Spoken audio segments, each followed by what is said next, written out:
Well, good morning, ladies and gentlemen. Welcome back to Sandy Bottom Homestead. I hope you're having an absolutely fantastic day. And the question of the day is, what makes a high value crop? What makes a certain crop high value to you? So I don't think there's like one true definition, but I'm going to go over a crop that I'm going to plant and why it is so high value to me personally. Before we get started, if you could leave a comment about what a high value crop is to you, or which crop you think is high value. And the garden bed in question is this one. So this is where our squash was. Clearly they've all gone away now. And not to mention, we've got this trellis here that is just, we had mosaic virus on it last year, and it's clearly just carried on into the second year. So we're going to eliminate this trellis completely for a couple years, and this is going to allow us to plant here. As we get closer to the fall season, and look, I know we're far away, trust me, but it's time to start thinking about it. And I'm thinking, what can I put in here? I don't know. Having the mosaic virus here, which affects green beans, one of my quick crops to put in is a bush green bean, and I can't put it there because it's just going to get infected and make it worse. So we're just going to move on to something different. And as we start to the downhill slope to fall planting season, I started thinking, like, what is a crop that can be direct seeded and put in that would really be worth my time and effort? I will have to say though, is it is amazing to me how many weeds can grow when there is no rain. It's just, if I wish I could eat some of these weeds, but it doesn't work that way, and I got to clear it out. But the crop that I want to plant to go in here, and to some people it may actually not even seem like a high value crop, but to me it is a high value crop because it's difficult to get in the grocery store. And I've lived in a number of places in the country, and some of it was just standard, so what we're going to be planting in this bed is parsnips. So parsnips, believe it or not, in my area are hard to get. There's only one store that we can get them, and that's not even all the time. So all I'm doing today is preparing the bed. I'm not going to plant them, but there's a reason why I'm planting the parsnips now. So we won't even harvest these until after our first frost. So you're talking almost, at this point, right at 4 months until our first frost. So we should, hopefully timing it out right, have everything coming to fruition around the first harvest. And to be honest, I don't mind if they come a little bit late, because they'll continue to grow and they'll store in the ground just fine, which also makes it another high value crop to me. That's like a little side note, is storing it in the ground instead of in my refrigerator, meaning it'll stay fresh longer, it won't really go bad. That makes it very profitable to me to grow. So what I like to do is, I'm not planting this bed today, and I'll get into why in a second, but I like to go ahead and do a rough weeding. Don't spend a lot of time. It's probably been maybe 5 minutes since the last time I was on the camera, and just get most of the things out, and then we'll come back and do more. And the other thing is, I'm definitely going to be removing this trellis. Remove the trellis because, one, if we have the issue, we need to take care of it. And if I remove the trellis, then it won't tempt me to grow anything there that doesn't need to be grown.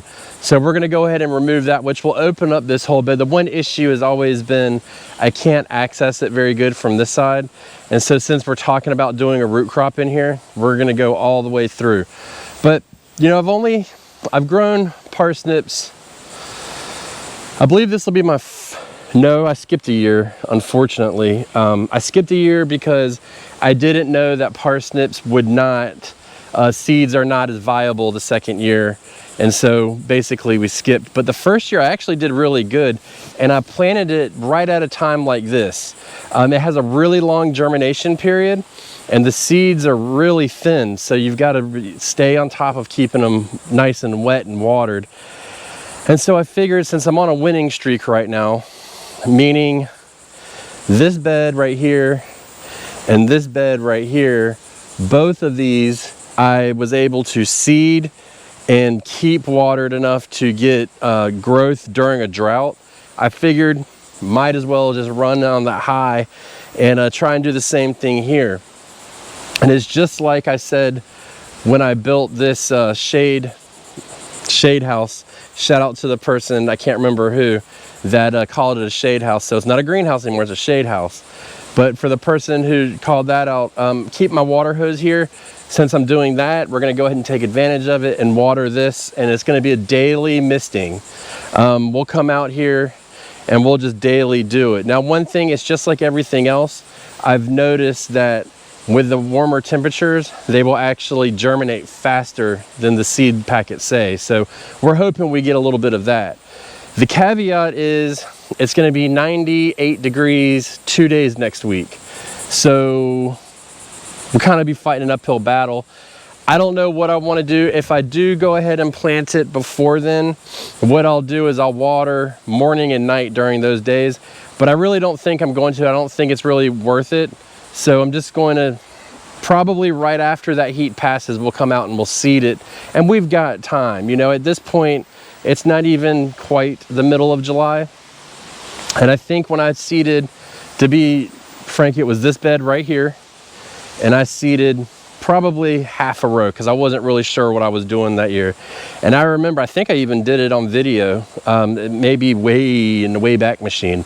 But I remember it was so hot when I was seeding it.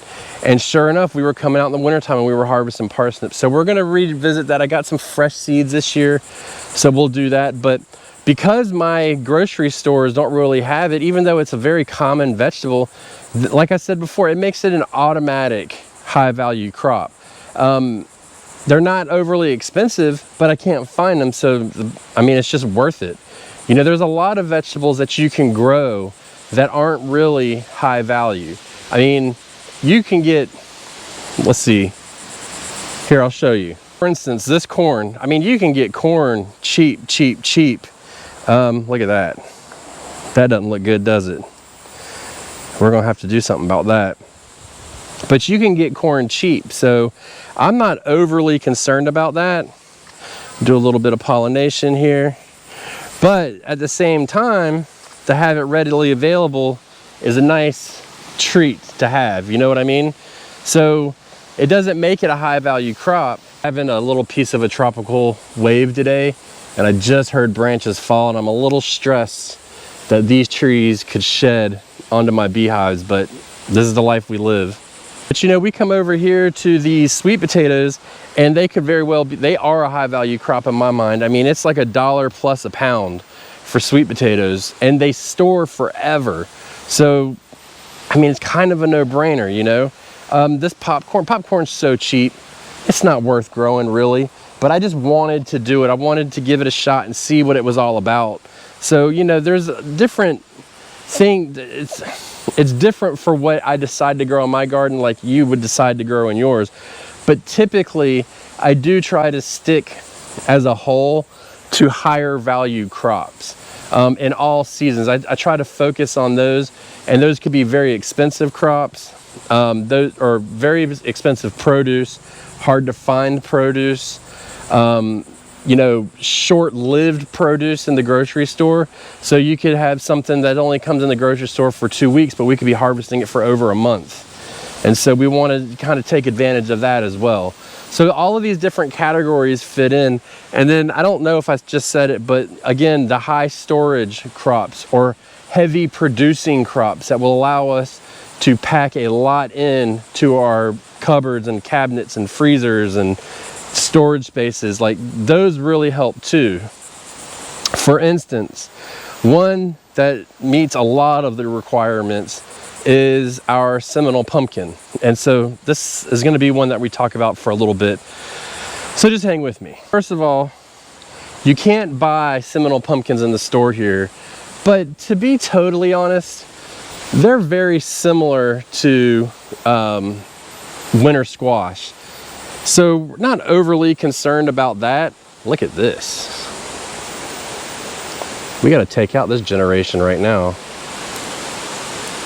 1, 2, 3, 4, and look at this, eggs. So we'll have to come back and gets to spraying. Oh my goodness gracious. Look at all of them. I know I'm getting totally sidetracked, but this is what happens when you don't come out in the garden for a couple days. So we're gonna have to treat. But they're similar to winter squash, but they're different.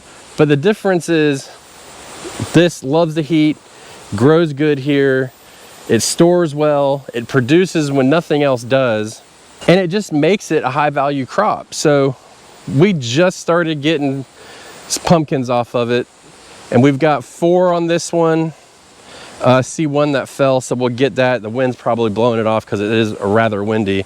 And then the one that's growing out of the compost pile is starting to put on some too. So we could potentially have a bumper crop this year. So that's great. Another one that we would do, and I still may have some time, I may need to try and put like a butternut squash out or something.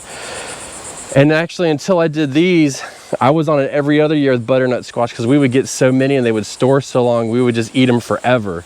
So this kind of helps with that. But these are all high value crops to me. So not everything's high value and not everything has to be, but I think it's an important conversation to have.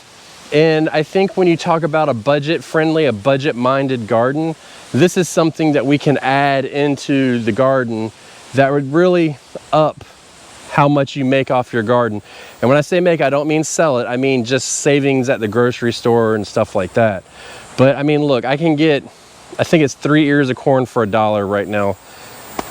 That's not worth it. But again, I just wanted to do it. So you can't argue with gaining a little bit of knowledge. Goodbye.